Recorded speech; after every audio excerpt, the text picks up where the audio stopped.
C'est possible de traverser la mer sans se mouiller les pieds, mais pratiquement impossible d'écrire l'histoire de sa destinée sans se mouiller les yeux par des larmes. Le Seigneur te bénisse. Et souviens-toi d'une chose, quelle que soit l'adversité, quelles que soient les épreuves, les difficultés auxquelles tu fais face, ne baisse jamais les bras, ne change jamais ton rêve, reste dans le même rêve, reste dans la même vision, car le temps vient où le rêve viendra en manifestation. Dis-toi une chose, refuse de mourir comme un esclave, vis en héros. Je voudrais dire à quelqu'un, sois loyal à ta vision, sois loyal à ton rêve. Continue à avancer et tu verras que partout on t'a rejeté hier, tu seras célébré à ton retour par les mêmes qui t'avaient rejeté hier. Parce que Dieu n'appelle pas les qualifiés, mais Dieu c'est celui qui qualifie ceux qui l'appellent. Et tu es appelé de Dieu.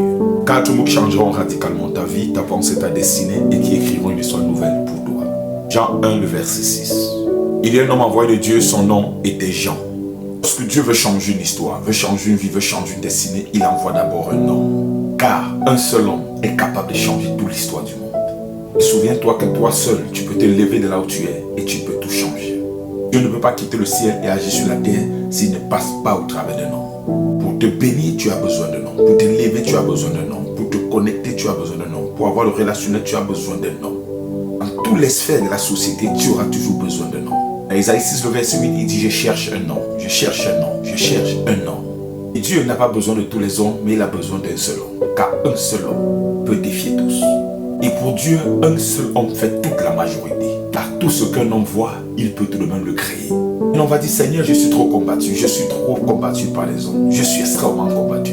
Mais souviens-toi d'une chose, on combat ta vision parce que tu as le potentiel, la capacité nécessaire de l'accomplir. C'est la raison pour laquelle tu es combattu.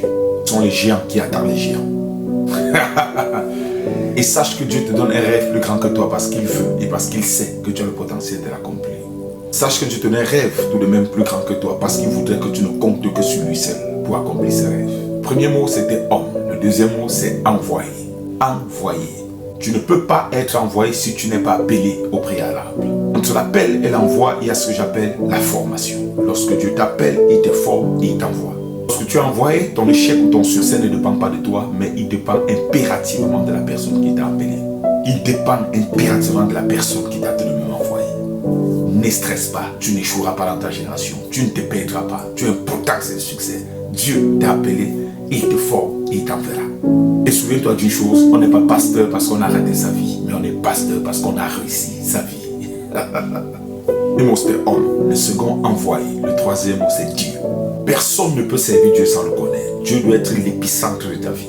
Seigneur, prends la première et la dernière place de ma vie. Non, c'est faux, c'est faux, c'est faux. Après, on dit Seigneur, prends toute la place.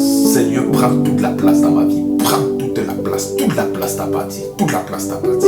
Parce que si Dieu n'a que la première et la dernière place, qui prend la deuxième, qui prend la troisième, qui prend la cinquième, qui prend les autres places, dis Seigneur, prends toute la place. Car si le Seigneur est maître du tout, il est aussi Seigneur de tout.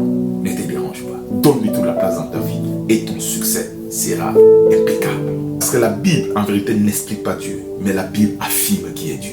Toute la question, qui t'a envoyé? Qui t'a envoyé? Quatrième mot, son nom était Jean.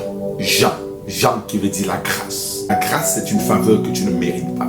Son nom était Jean. Son nom était la grâce. Ce mois de septembre, la grâce de Dieu est sur ta vie.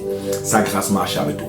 Dans toutes tes entreprises, dans tous tes projets, dans tout ce que tu fais, la grâce de Dieu te localise là où tu es. Demeure béni et comblé, que la main glorieuse de mon Dieu parle en ta faveur en cette saison dans le glorieux nom de Jésus. Je t'aime, Jésus t'aime encore plus. Shalom. C'était l'ambassadeur Jésus pour Jésus fou. Que c'était bénisse. C'est un privilège de t'avoir ce matin. Demeure béni et comblé. Passe une excellente fin de semaine, passe un excellent week-end. Que la gloire de Dieu soit sur ta vie et que le meilleur du ciel soit établi sur la terre. Il y eut un homme envoyé de Dieu. Son nom était Jean. Un homme envoyé, Dieu, Jean. Tu comprends ces quatre mots, tu réussis impérativement. Que la grâce de Dieu te localise. Que ce mois marque pour toi l'ouverture d'une grâce. Ce que tu attendais, ce que tu soupirais devant Dieu, ce que tu attendais avec un extrême et un ardent désir, le Seigneur te revêt de cela ce mois dans le glorieux nom de Jésus.